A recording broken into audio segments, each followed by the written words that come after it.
Hello and welcome to this bonus episode as Aspects of History links up with a new podcast, the Modern British Political History Podcast. Today we're covering the Falklands War and the impact it had on politics at home. We talk about the vicious fighting, Margaret Thatcher, and how military decisions were affected by political considerations, as well as the legacy of the conflict.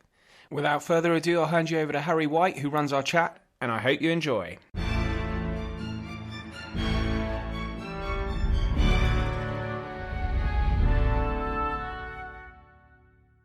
Welcome to this podcast. So I'm joined by Ollie on this one, and it's a bit of a collaboration podcast, isn't it, Ollie? It is, Harry. The Aspects of History meets the political. It's a slightly longer title. It's a tongue twister, mine. Yeah, it's the Modern British Political History Podcast, which is a mouthful, but it very much does what it says on the tin. So if you happen to be interested in modern British political history, and I take that usually in the podcast to mean anything post-World War II onwards, although sometimes we might dip a bit further back than that, then I really encourage people to look into it. Do you want to talk a little bit about your podcast for those? And I would echo that. They should definitely check out. So listeners to Aspects of History should definitely check out your podcast, and of course I'll put a link in. But Aspects of History. So it's very much aspects of history. So that gives me a huge amount of leeway. So I have guests on who've generally written a book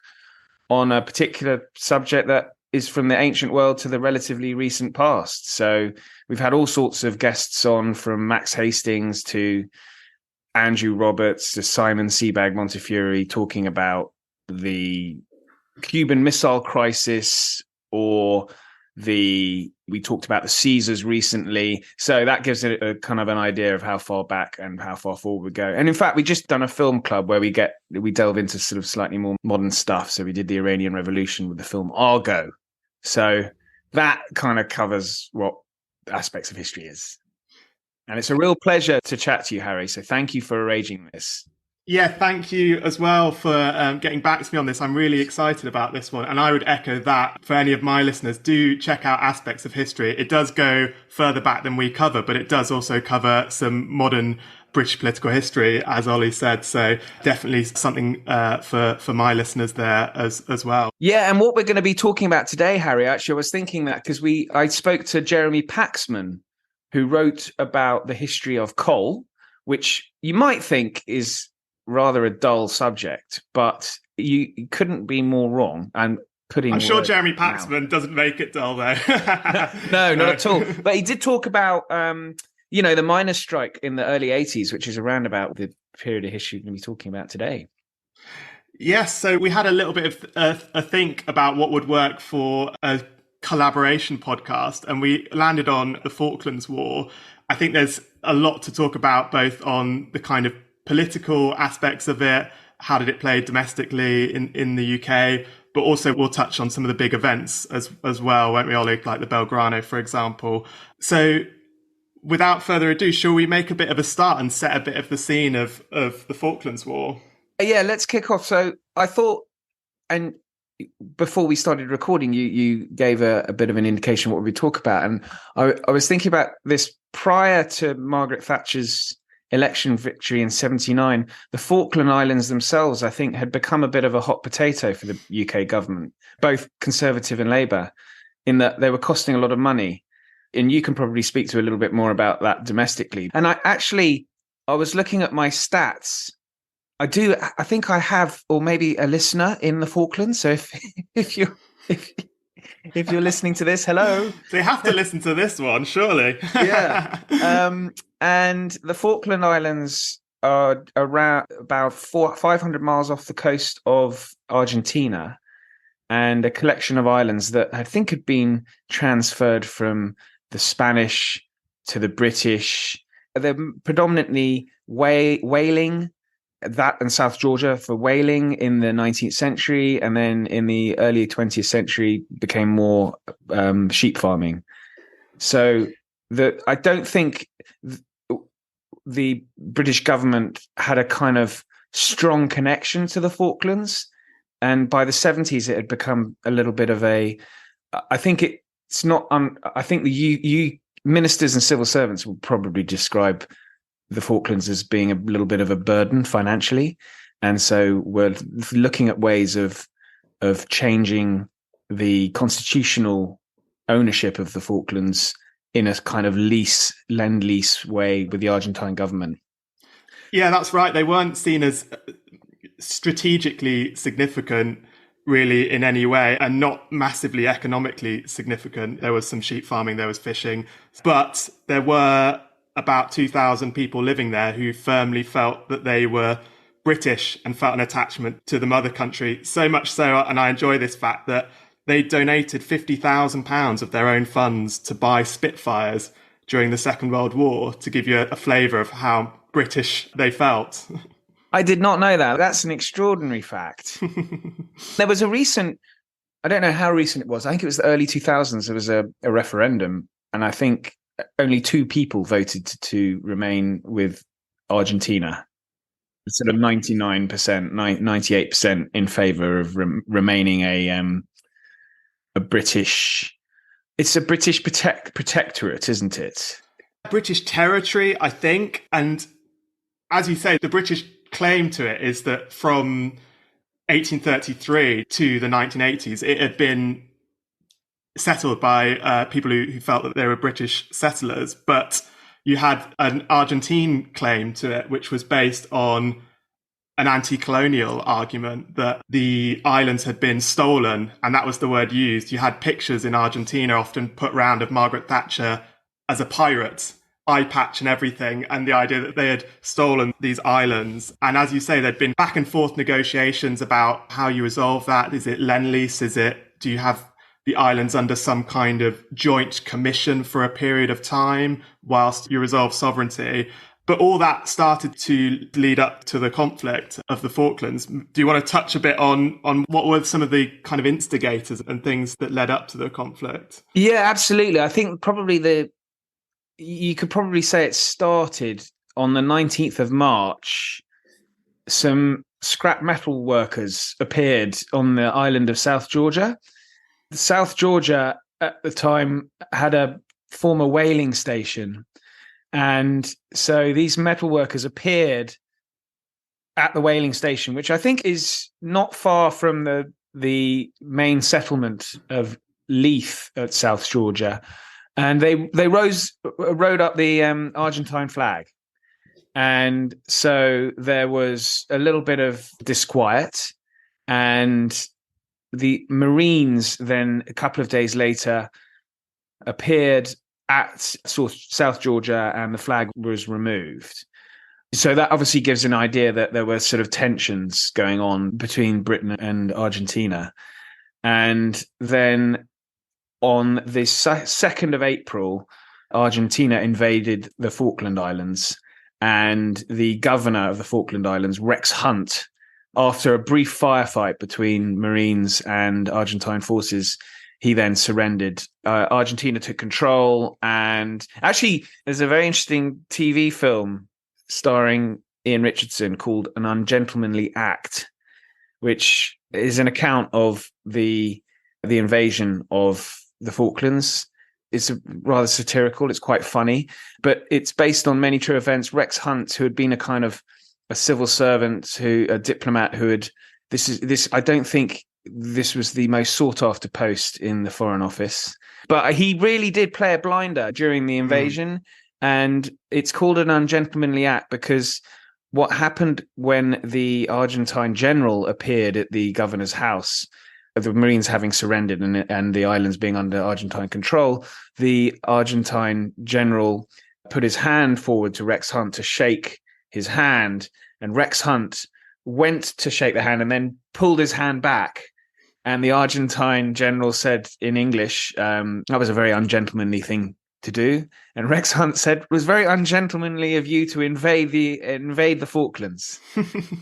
I love that story. It's one that's in Dominic Sandbrook's book, which I recommend people read, Who Dares Wins, which covers the Falklands. By the way, on that, I will be shamelessly using bits of Dominic Sandbrook's book probably throughout when we're speaking. So if in the unlikely event Dominic's listening, imitation is the sincerest form of flattery. So we'll be drawing on that a little bit. But yeah, that story's really great. He's very characteristically British sort of colonial administrator, isn't he? Isn't he, Rexon? Yeah, absolutely.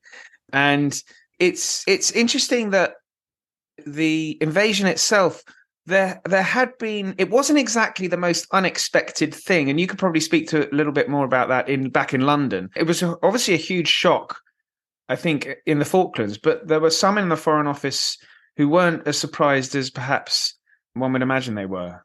That's right. Yeah, there were some warning signals, but I think there was a belief that they wouldn't actually go through it, or some element of complacency there. And there was some, you touched on, there was some preceding actions that instigated the war. One of which was that series of defence cuts that were led by Margaret Thatcher, including a guy called John Knott, the defence minister, scrapping the Endurance, which was one of the ships, a very old ship that wasn't tactically that significant, but was just patrolling around the islands and was enough of a deterrent to give some chilling effect, I suppose, to Argentina, and to give a bit of reassurance to the Falkland Islanders. And once that had been scrapped, that gave a little bit more, or gave a signal, I suppose, to Argentina that probably Britain won't be desperate to defend these islands if we invade. And I suppose the context comes into this as well, that Britain to lay a little bit of this context, Britain in the 70s had been seen a little bit as a basket case, massive economic issues, strikes, loss of kudos on the international stage. And then if you go back to the 50s, you had Suez, where there was an attempt to intervene militarily that massively backfired. So I think there was a feeling, probably from the Argentines, that Britain won't really care if we do this, or they will let it slide, which wasn't the case in the end. So we've talked a little bit, I guess, about the Argentines seizing the Falklands. Maybe we want to talk a bit about then what Britain did next, and what the decision making was on whether we should try and retake it, essentially. Yeah, absolutely. One immediate result was the resignation of Lord Carrington, the Foreign Secretary, who kind of fell on his sword, really. I think there were many who thought that John Knott should have resigned, the Secretary of State for Defence. It's quite honourable, yeah, from what I've heard, Carrington resigning, yes, yeah. Well, he had been a Guards officer during the Second World War and had won an MC. He was, in fact, if anyone's seen the film A Bridge Too Far, there is a scene with Robert Redford playing an American soldier, Major Julian Cook, who has a huge argument with a Grenadier Guards captain commanding a tank company. And that the actor is actually slightly forgettable. I don't remember his name, but he is playing Lord Carrington as a young man. So that's a little bit of trivia for you. But fantastic film as well, yeah, definitely. Yeah, absolutely. But what's interesting over that weekend, on the 2nd of April, 2nd, 3rd, 4th of April, is that the decision was made to send a task force to the Falklands. But what's most interesting about that is that it almost didn't happen, because there were many in the senior leadership who thought it was almost impossible to do.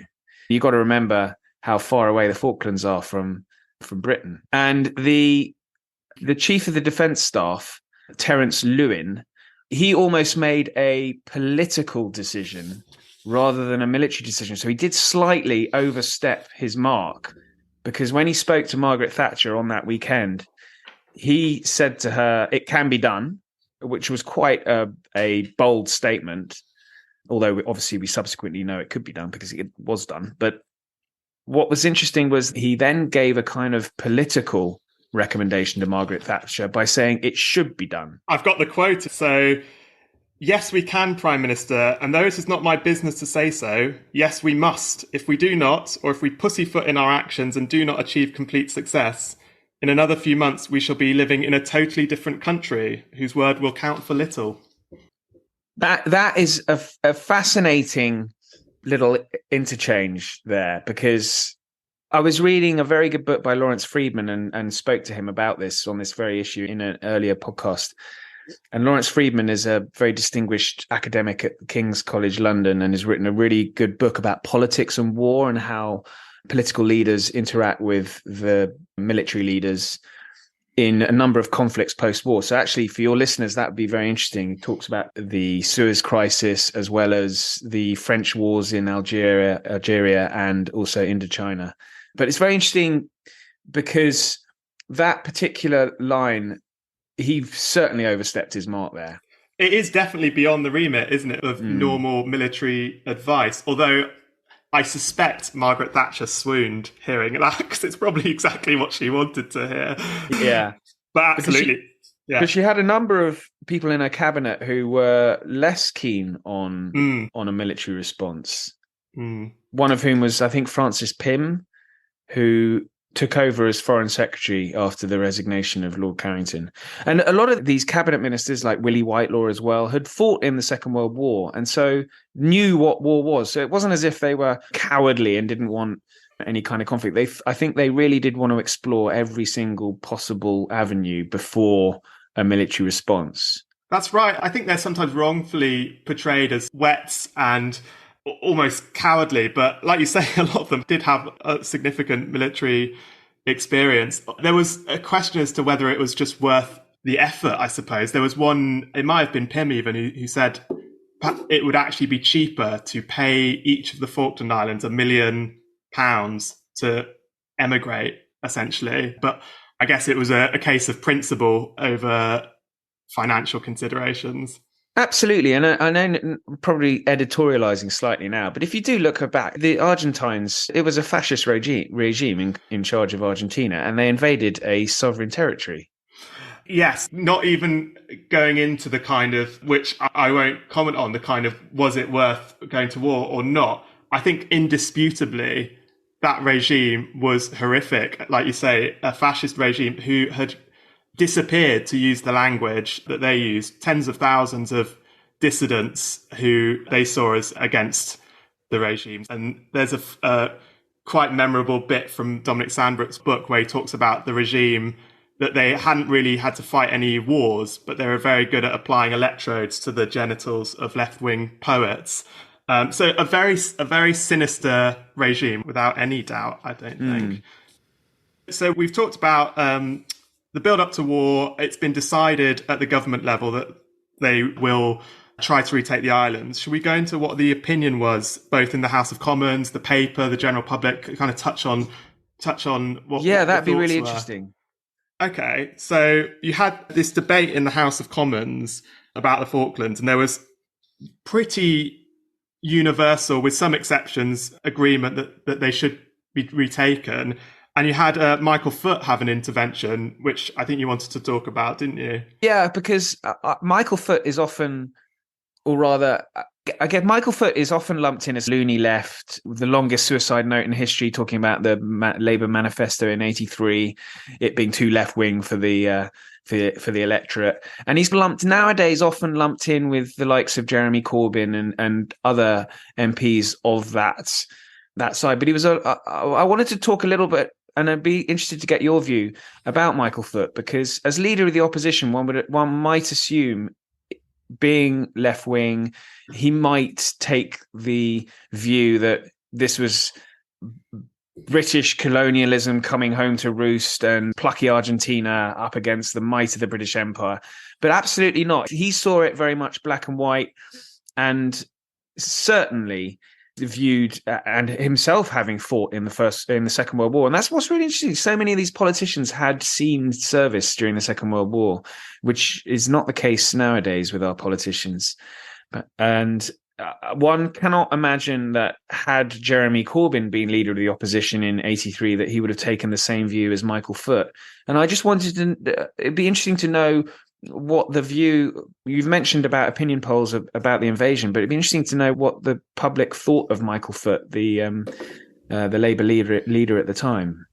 So 8 out of 10 Britons thought the islands had to be retaken in polling. So I imagine there was general support for Michael Foot taking that position, although Michael Foot himself, or fast forwarding to the '83 election, wasn't very popular. I think you talked about longest suicide note in history.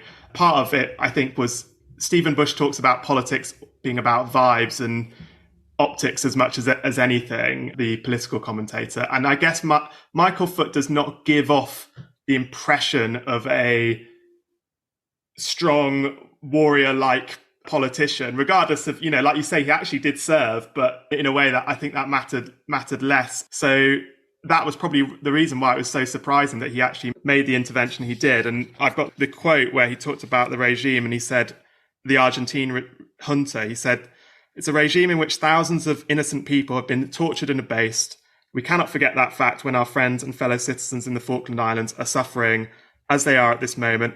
It was Britain's duty to ensure that such foul and brutal aggression did not succeed." So he did take a strong stance, but there were elements on the cultural left who took a different view. So I'm thinking of Tony Benn, for example, who did see it more as a anti-colonial struggle, and that he saw Britain as a colonial power. And you also had a lot on the, for want of a better word, the cosmopolitan intelligentsia, I guess you might say, who were more against the war. So these are sort of Guardian reading columnists who spend a lot of time chatting at dinner parties about how terrible it is for Britain to still have colonies like the Falklands. Some would definitely characterise in that way. I definitely think that is an argument that many made. And Dominic Sandbrook is interesting on this because he talks about a path from the 80s and the Falklands all the way to Brexit, and suggests that it's some of the similar divides between a middle-class, cosmopolitan, intellectual demographic and other demographics in Britain, whether it's more working class, more conservative.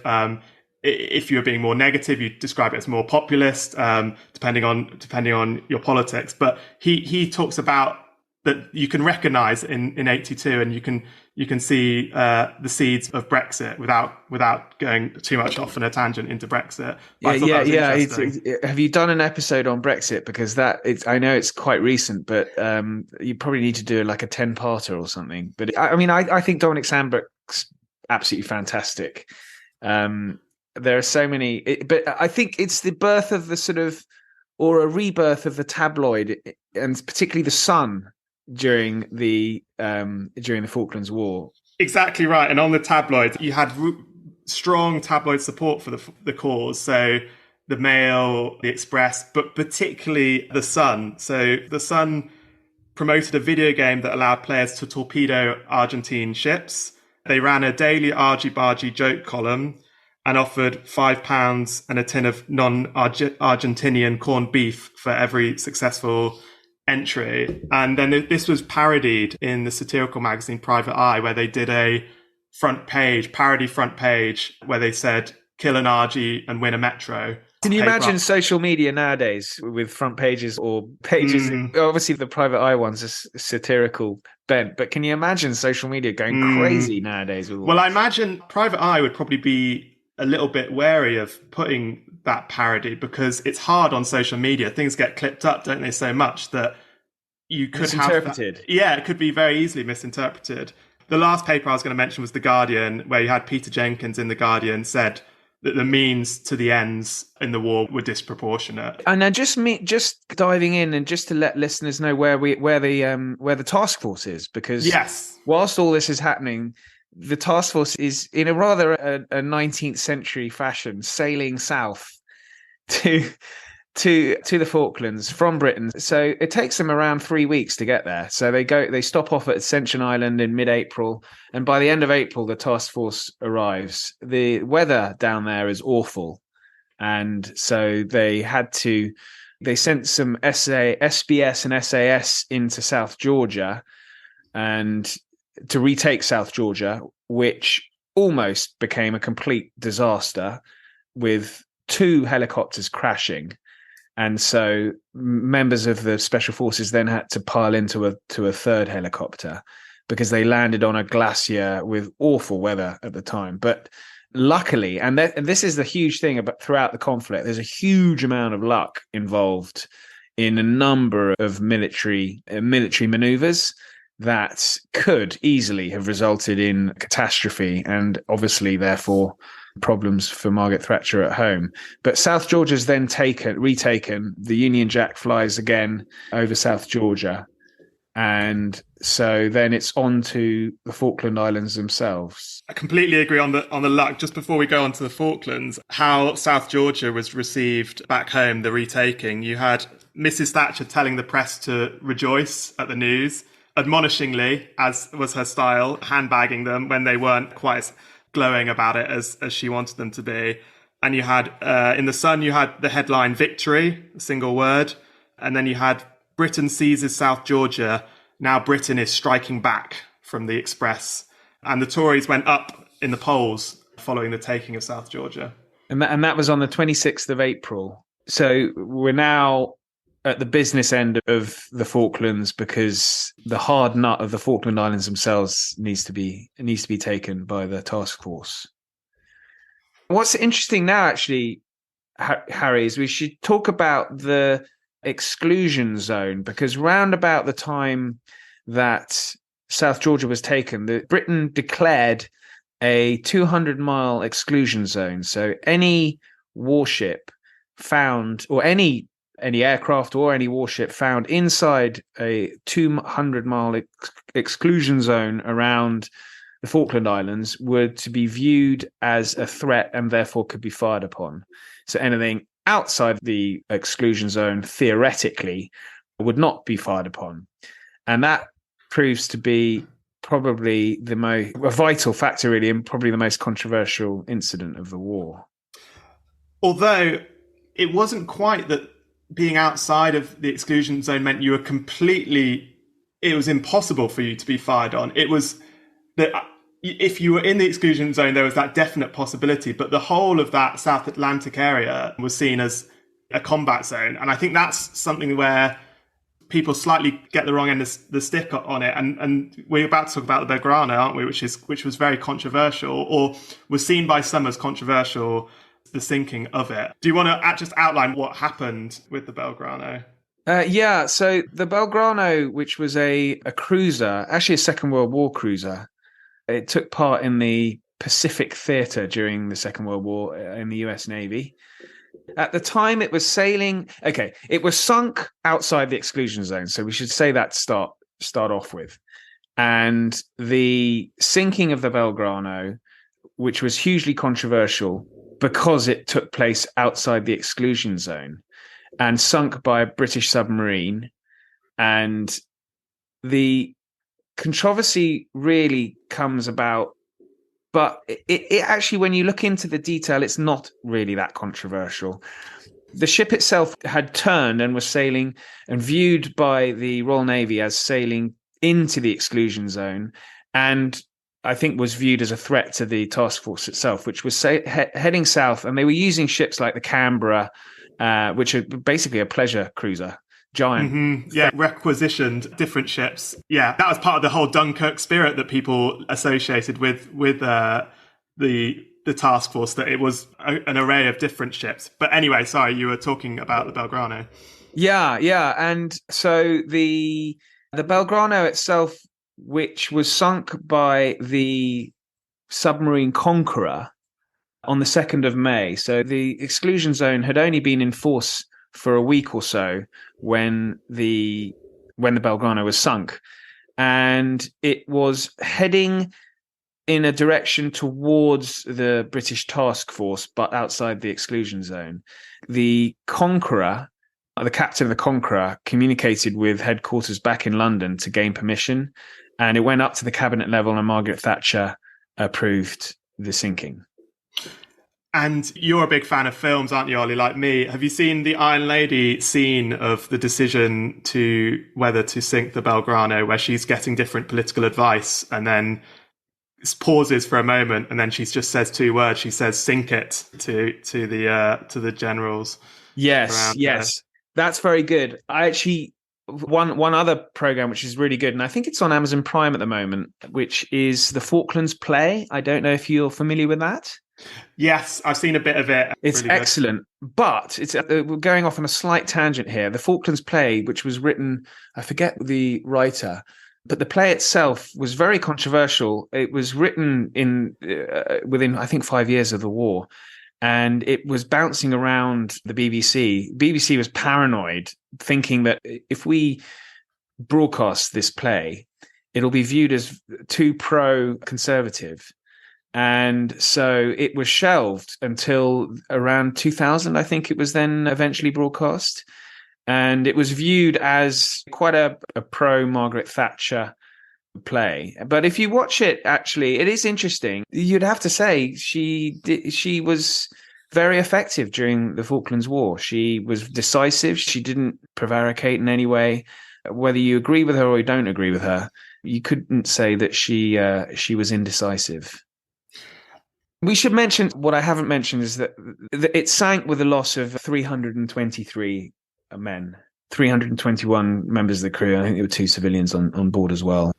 So you had the Sun headline, which was gotcha, which was frequently seen as a step too far because, as you talked about, it was tragic. I mean, the loss of life, regardless of kind of the rights and wrongs of it as a military action. And I think even Kelvin Mackenzie, the editor of the Sun, suggested that he regretted it. So yeah, the Sun headline was gotcha, and it was then our lads sink gunboat and whole cruiser. The Navy had the Argies on their knees last night after a devastating double punch, to give you a flavour of how the tabloids reported it. And the Argentine fleet, after the sinking of the Belgrano, returned to port and never came out to sea again. So militarily, it was certainly successful, putting aside what the views on it. Morally, the argument will go on forever. It's worth noting that the captain of the Belgrano, I think it was Hector Bonzo, who's now sadly died. He stated that it was not a war crime. It was an act of war, lamentably legal. Yeah, that's a very interesting kind of different perspective on it from the Argentines themselves. You had then after the Belgrano, there was some loss and damage of British ships as well. Most notably was the Sheffield was lost, and it was the first significant losses of British life. And what was quite an interesting bit I wanted to talk about briefly was about public reaction was less critical of the war perhaps than you might think. And one of the reasons for that was that the government only allowed a handful of reporters to go with the task force. And the reason for that was they remembered Vietnam and how you had huge amounts of reporters going to Vietnam, taking pictures of horrific scenes. And they were quite keen to stop that in the Falklands War. So there were very few pictures of dead bodies that were broadcast back to the UK. And it was reported in quite a bloodless way, which I think is part of the reason why there was less criticism of the conflict. And you mentioned the Sheffield, which I think was sunk just over a week after the Belgrano sank on the 10th of May. And that was a huge moment, really, when the Sheffield and then later the Coventry sank to quite large loss of life. The Argentines had these air-to-surface missiles, the Exocet, French-made, which was very effective in this kind of warfare. Although a lot of them didn't go off, which plays to your point about luck comes into this a lot. Although you could say it's not luck because their military was less well-trained and their equipment was less good. But anyway, you were saying. So on the 25th of May, when the Coventry and another ship called the Atlantic Conveyor were both hit by Exocets and sank, the Atlantic Conveyor held all the helicopters for sending the troops over to Port Stanley, the capital of the Falklands, on the east side. Now, with the loss of those helicopters, what it meant was that the troops who landed on the west side would now have to walk, or yomp, as they like to call it in the army, all the way across East Falkland to Port Stanley, and in the South Atlantic in April, and crossing terrain that is it's pretty tough. I mean, if you picture the Brecon Beacons in winter, it's probably like that. It's miserable conditions. And that's an interesting thing about the relationship that the British, when they saw the Falkland Islands on the TV, it looked quite similar to areas of Britain, and the weather was quite similar. So there was, I think that led to some of them, that more affinity that the UK had that it looked a bit familiar as well. And like you say, yeah, there was also the idea of yomping, so going across difficult terrain in full kit. I think a lot of Britons could relate to that as well. Yeah. It seemed a very British image. I mean, that's where you get that image of the soldier with the Union Jack on his backpack. I don't know if any listeners are familiar with The Secret Diary of Adrian Mole, which is actually very interesting for a perspective on Britain during this time, because I was 6 years old during the Falklands. And so I don't think I really remember it, but I remember reading Adrian Mole a few years after. And that's my memory of the Falklands through Adrian Mole. And it was almost, you talked about the sun, and the newspapers were all follow the invasion, follow the advance. You would track it on the paper, at least Adrian Mole did. And there was this kind of connection between the population and the soldiers, like you say. It is interesting that. But just on the personal connection, by the way, I think it's great to talk a bit about that, because my first connection, or first understanding of the Falklands, comes from a film. And I say this because you're interested in film, Ollie, which is a film called This Is England. Shane Meadows. That's exactly right, yeah. And you have a boy who's growing up in the north of England, in a very poor background, and his dad died in the Falklands. And you have some images, montage images during the film of the Falklands. So the task force going, I think, and then coming back. Some yomping is definitely included. And before that, I had no understanding of the Falklands. So it's interesting. Often your connection to these things starts culturally, doesn't it? Yeah, absolutely. Another good film to watch starring Colin Firth, made a few years after, called Tumbledown. And that talks about the impact of war on one particular officer who was wounded, severely wounded, shot in the head, and his actual battle with the army to get proper treatment. And it was very controversial at the time. The army, I think, tried to ban it, but it didn't show the army in a particularly good light in not looking after their soldiers, their troops. And actually, more veterans of the Falklands killed themselves than were actually killed in the conflict. That brings us, I think, then to some of the actual fighting. So you have the recapture of San Carlos, and then you have the battle for Goose Green, was one of the most famous battles. And this was, linking to your point around the trauma associated with it, this was vicious, brutal night fighting to often retake hills, close combat, bayonets fixed. And there are stories of pretty gruesome, what we'd now call atrocities, although these tend to happen in any war, and actually you could argue happen less in the Falklands than most wars. But stories of war trophies being taken. There's one particularly gruesome one where a soldier picks up a head of another soldier and says that this will be a great one to take back to the wife. So some pretty intense fighting there.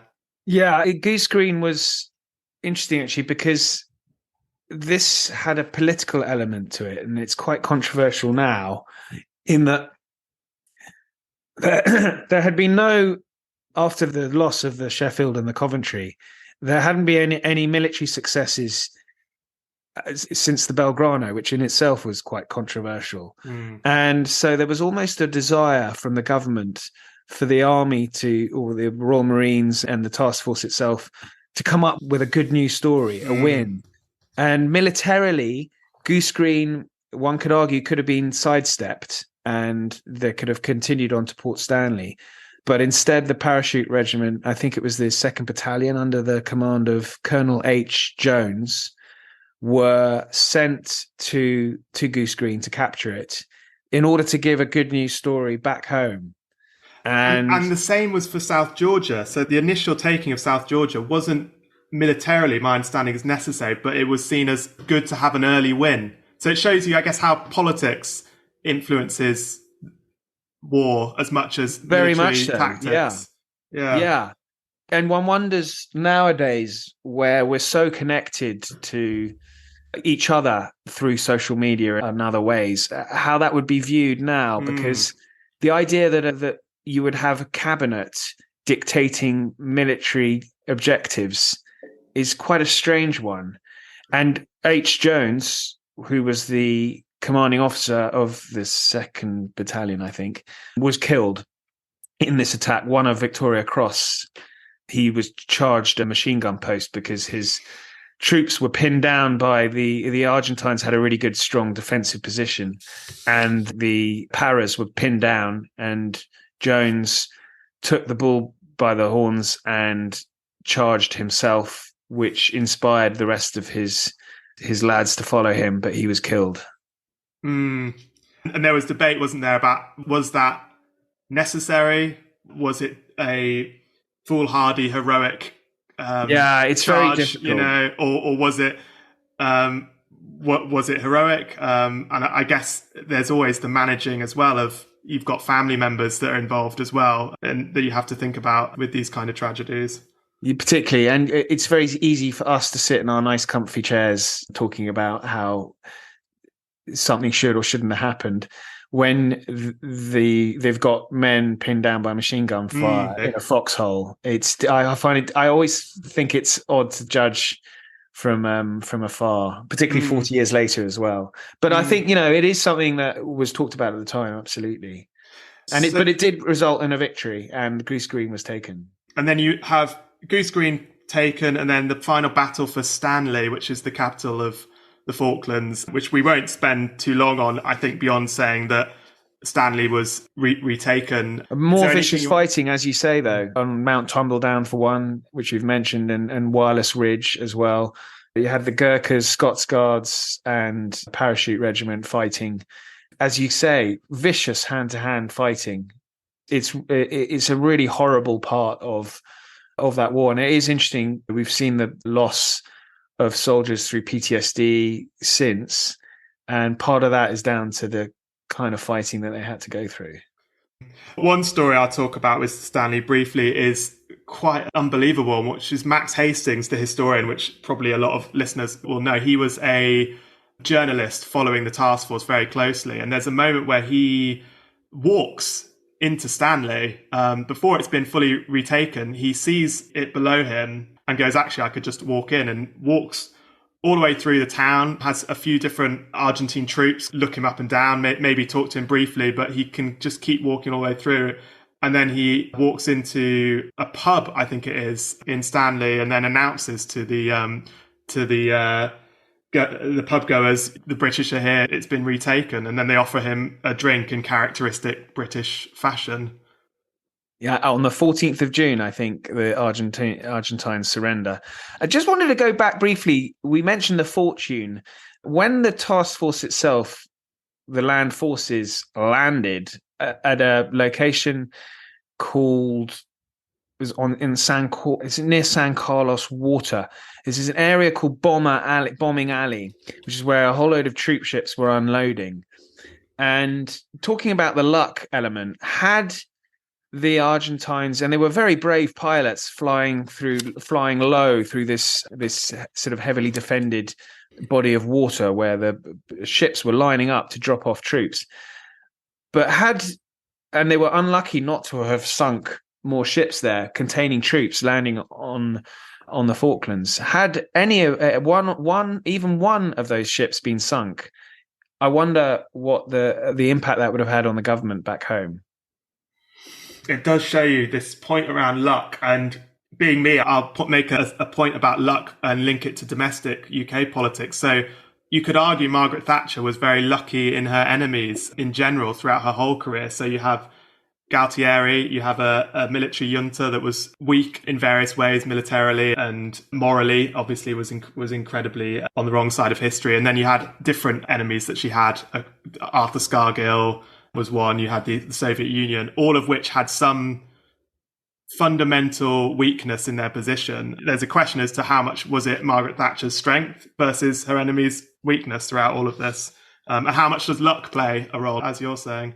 Should we get into the aftermath and the question of, do you think this war mattered, Ollie? And if it did matter, in what ways do you think it mattered? Yeah, I think it was a principled stand. It's interesting that the reaction of the UK's closest ally, the US, which was actually not as supportive as one would imagine.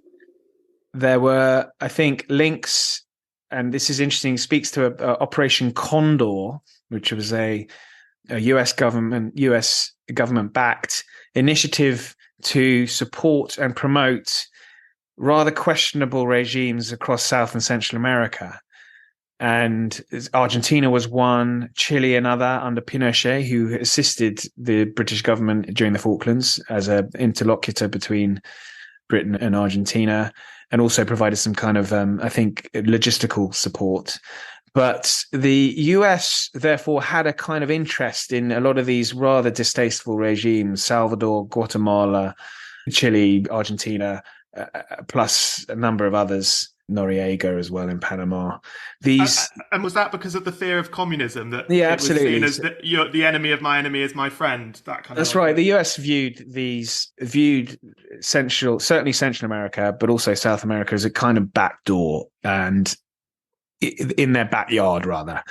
And so it was in their interest to promote and support governments that would fight against what they viewed as communist forces. And it was a real paranoia in those days. It's something that probably not appreciated so much now, although we're getting a little bit more into a kind of mini Cold War with Russia. But at the time, the Soviet Union would support and fund and arm rebel forces. Often these rebel forces were, certainly in the case of Salvador, basically the US government did view a lot of these rebel forces as communists. The truth is probably a little bit more complicated, but what that meant was there were certain elements in the US Reagan administration, Gene Kirkpatrick in particular, who was a senior member of the State Department, and was actually quite supportive of the Argentines, and didn't think, and I think also perhaps her Irish background might have influenced her view that Britain was behaving like a colonial power. And so was not, and was certain she was a prominent voice in the Reagan administration. And so therefore the support from the US was not quite as strong as Margaret Thatcher had expected. But I think the success of the military operation almost negated it, if that makes sense, because they were able to win quite categorically. It was a clear victory, and Argentina had surrendered relatively quickly. Is the impact then, is what you're saying, that the Falklands War, did it reveal the sort of dodginess of America siding with these regimes? I don't know how, it's interesting. I don't know how much that actually came out eventually. I think we know about that now a lot more.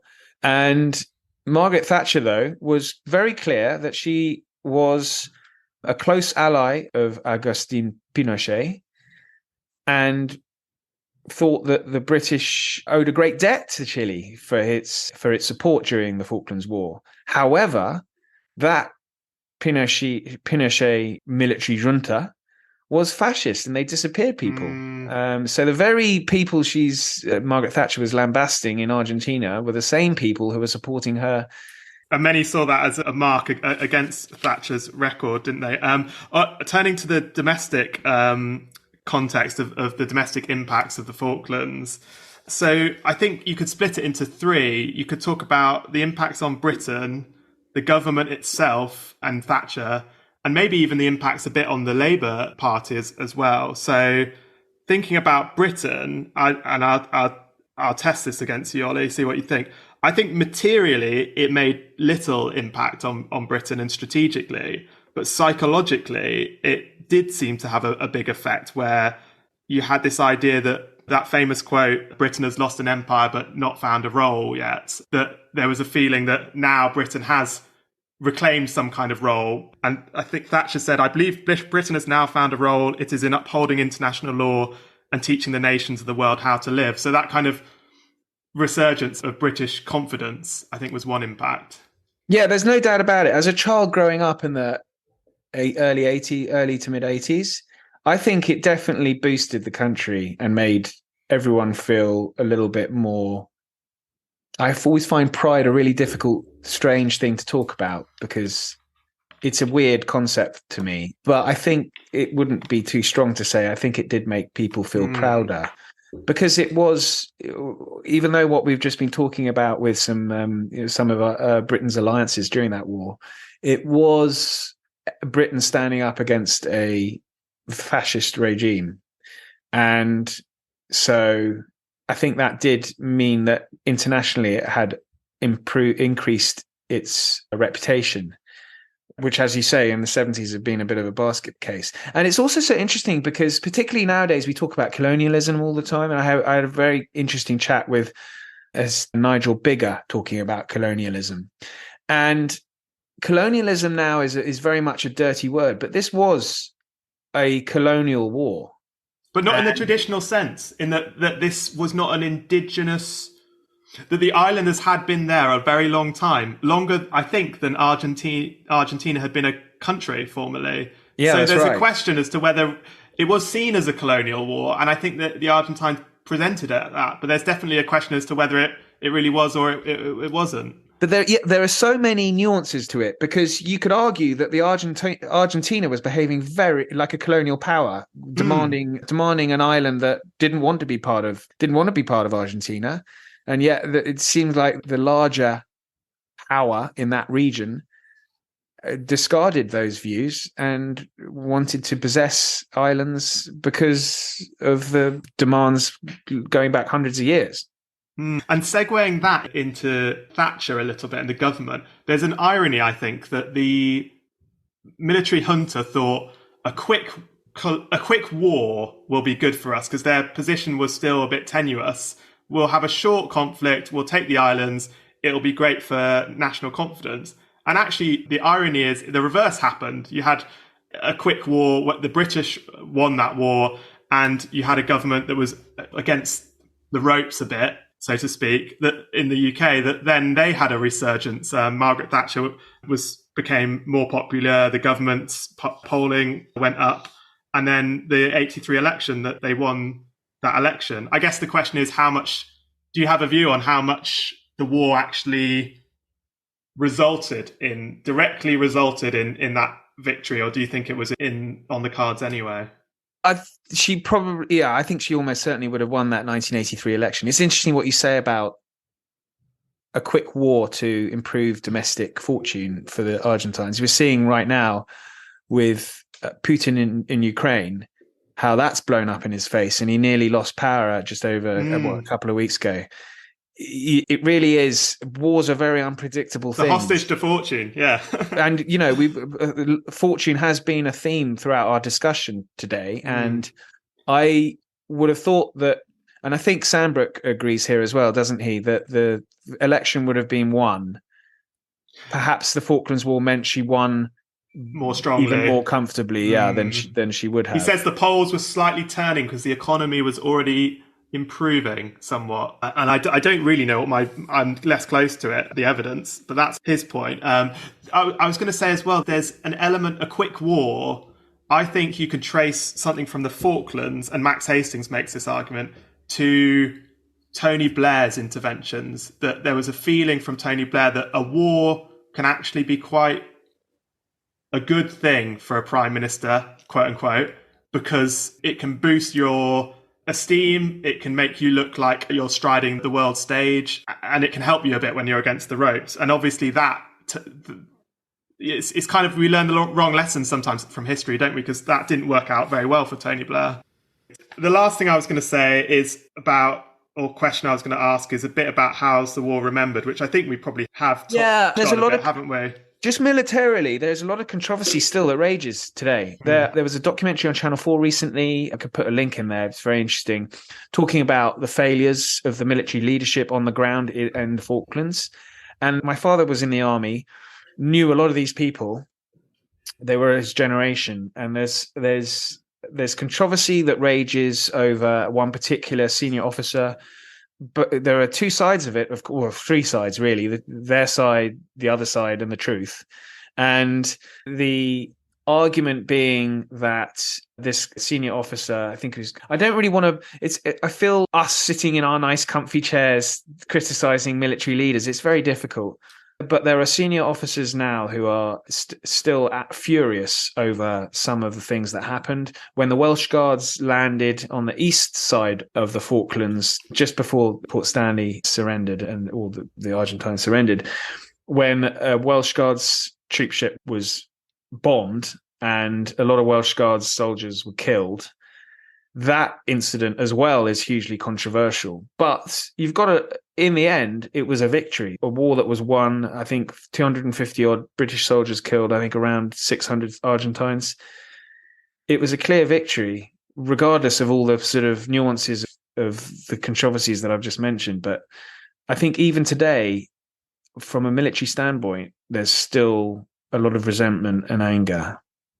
I think that's a right thing to have paused on whilst we're wrapping up, because ultimately there are, at the centre of this, there are the politics and there's the sort of theoretical debate. But as you said, there are lives entangled in all of this at stake, real people, not just kind of historical points of interest. And the only final thing I'd say on how is it remembered is that the contestation around the Falkland Islands has not fully been resolved, has it? So that debate, I think, carries on. No, you see a succession of Argentine presidents demanding the return of the Las Malvinas. But I think the British have stuck quite a modern destroyer patrolling down there that means that the Falklands are safe, I think, for some time. You'd have to say that the Falklands War ensured that the Falklands would remain a British sovereign territory for the foreseeable future. And it blew any chance of any kind of Lend-Lease system. That's not going to happen now, is it? That sounds right. That feels right to me. So I think I'll just say thanks so much, Ollie, for doing this collaboration podcast with me. Should we give a final reminder of what our different podcasts are before we sign off? Aspects of History. You'll find me on YouTube, Spotify, Apple, Google, and there are these other ones, Pod Addict and all that kind of stuff. Wherever you get your podcasts, you will find Aspects of History. So come along, plenty to listen to. And Modern British Political History, the podcast, similarly, you'll find it on most of those different outlets and some of those slightly random miscellaneous ones as well. What have you got coming up, Harry? Good question. Yeah. So I've got a few things that are potentially in the pipeline. One was thinking a little bit more about the return of I guess what you'd call like the Labour right across the 80s and the 90s, the resurgence, which actually picks up quite neatly off the back of what we've talked about the kind of the hard cultural left falling in its kind of power. So yeah, we're going to put out an episode fairly soon about the kind of the comeback of the Labour right all the way up to Tony Blair being elected. What about you?